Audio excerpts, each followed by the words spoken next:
মহাবিশ্বের সবচেয়ে বুদ্ধিমান বিজ্ঞানী স্টিফেন হকিং সম্পর্কে ৮টি জিনিস যা আপনাকে অবাক করবে। ১ নম্বর, রোগের কারণে স্টিফেনের শরীর সম্পূর্ণ প্রাণহীন হয়ে পড়ে। তিনি লিখতে বা বলতে পারতেন না, কিন্তু তা সত্ত্বেও তিনি অনেক বই লিখেছেন। তিনি তার স্পিচ সিনথেসাইজারের সাহায্যে এই বইগুলো লিখেছেন।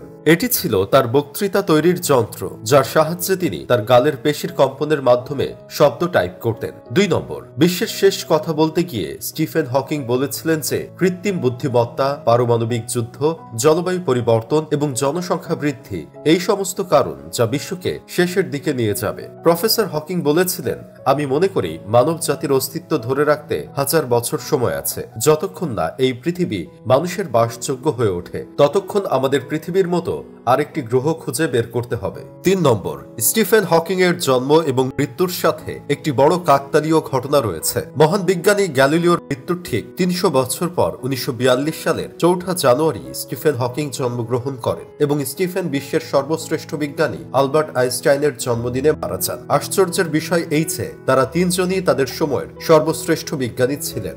৪ নম্বর, স্টিফেন হকিং বলেছিলেন যে আমরা যা চাই তা বিশ্বাস করতে আমরা স্বাধীন এবং আমার স্পষ্ট দৃষ্টিভঙ্গি হলো কোনো ঈশ্বর নেই। এই মহাবিশ্ব কোনো ঈশ্বরের দ্বারা তৈরি করা হয়নি বা কেউ আমাদের ভাগ্য লিখে না, এবং এটি আমাকে গভীর উপলব্ধির দিকে নিয়ে যায়। কোনো স্বর্গ নেই এবং মৃত্যুর পরে কোনো জীবন নেই, এটাই আমাদের একমাত্র জীবন। মহাবিশ্বের এই গ্র্যান্ড ডিজাইনটি বুঝতে এবং তার প্রশংসা করার জন্য এবং যার জন্য আমি অত্যন্ত কৃতজ্ঞ।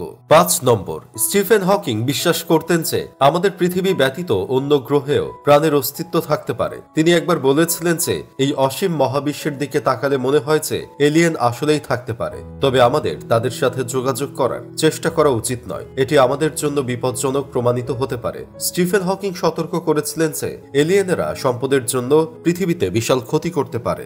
৬ নম্বর, প্রফেসর হকিং বলতেন যে তিনি সবসময় স্বপ্ন দেখতেন যে তিনি বিজ্ঞানের উপর একটি বই লিখবেন যা সাধারণ মানুষও সহজেই বুঝতে পারবে। তিনি বলেন, সময়ের সংক্ষিপ্ত ইতিহাসে এখন তার স্বপ্ন পূরণ হয়েছে। তিনি এই বইটি লিখেছিলেন যখন তিনি সম্পূর্ণ পঙ্গু হয়েছিলেন। ৭ নম্বর, বিবিসিকে দেওয়া এক সাক্ষাৎকারে অধ্যাপক স্টিফেন হকিং বলেছিলেন যে মহাকাশে ভ্রমণ করা তার দীর্ঘদিনের ইচ্ছা ছিল। 2007 সালে তার ইচ্ছা পূরণ হয় যখন বিজ্ঞানীরা তাকে অ্যাক্সেস শাটলে নিয়ে যান এবং সেখানে স্টিফেন শূন্য মাধ্যাকর্ষণ অনুভব করেন। প্রফেসর হকিং 4 মিনিট ওজনহীন ছিলেন। ৮ নম্বর, এই বইটি সারা বিশ্বে আলোড়ন সৃষ্টি করেছে। এটি তার সময়ের সেরা বিক্রিত বই হয়ে ওঠে।